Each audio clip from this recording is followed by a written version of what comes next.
Hey everybody, Pastor Chris here, coming to you again with another update to what we have coming, a preview for this week. And just a reminder, we have 8:30 and 10:30 services again, and also all our services are online at wordoflifelc.com, on our Facebook page, and also on our YouTube channel, which you can get to those from our website, which is a brand new and improved website. Jason did a lot of work on it. It's a really nice layout, real easy to get around. All the information you need is right there on one page. Get links to the services, links to the calendar, links to other groups we support. All of that is right there on that first page of the website.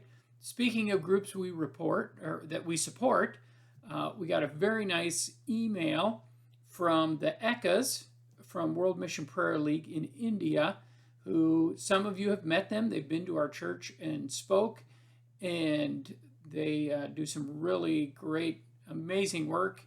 And if you're on our email list, we sent out an email with the tag to this video that has a letter from the Ekkas and also a World Mission Prayer League update newsletter from their work in India. And so just an update on one of those groups that we do support and we have a relationship with. So you can see all that through our website. This Sunday, it is the last Sunday of September, and this is our last, it's our last one in this kind of, not really a series, but just a sequence of sermons on Matthew and from the book of Matthew, from the really the last couple of months of Jesus' ministry. And our one this time, it's going to be in the temple. It's right after, in fact, the day after Jesus enters Jerusalem, what we like to call the triumphant entry. And the next day, he comes back and has this encounter with the most important priests, the leading priests or the chief priests of the temple and the elders of the people. The word actually for elder in Greek is presbytos. So that's where the Presbyterians get their name from, from these elders. Not the elders at the temple who were opposed to Jesus, but the elders of the early church who are mentioned in some of the letters. And so that's just a little bit of church trivia and church history there for you today. But these elders and the most important priests, these are the movers and shakers of the temple. These are the most important people. So far, mostly Jesus has been encountering people out sort of in the outline areas. Now he is in the center. He is in really the heart and soul of what is first century Israel. And he is questioned by them. And they say, what gives you the right to do this? What gives you the authority to come into God's house and disrupt the work that's going on? And sort of the implication there is that either he doesn't have the authority or he's claiming to have an authority that's higher than the priests who run the temple. Of course, the priests believe they are appointed by God, so the only person who would have a higher authority than them would be God or someone directly anointed by God. Of course, anointed in Hebrew would be Messiah, or in Greek, Christ. So you would have to be the Christ. You would have to be the Messiah if you could come into the temple and start taking over away from all these priests.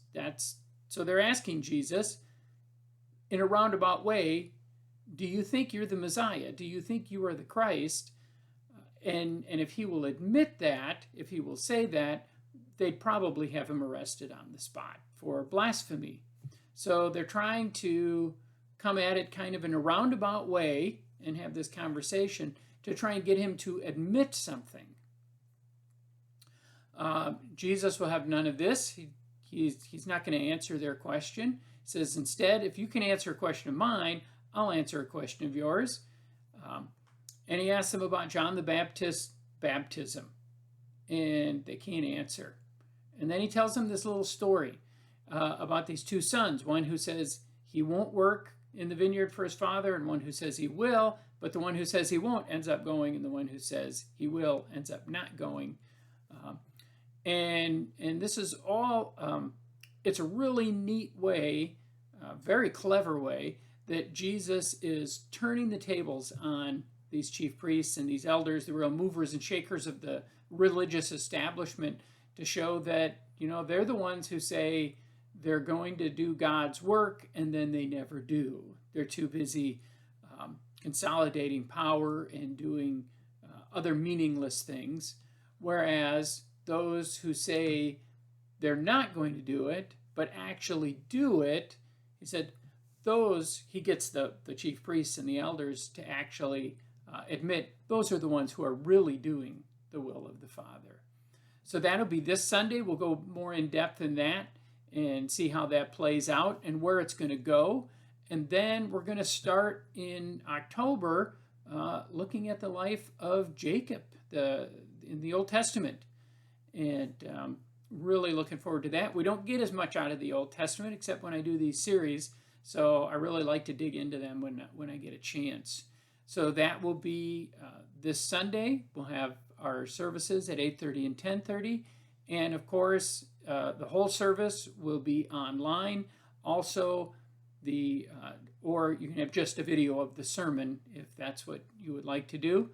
And also, I wish I had an update on us getting our fiber optics to the building, but nothing yet except some flags in the yard along the ditch. So we'll keep you informed on all that, and we will see you all either online or at church this Sunday. So hope you have a great rest of your week.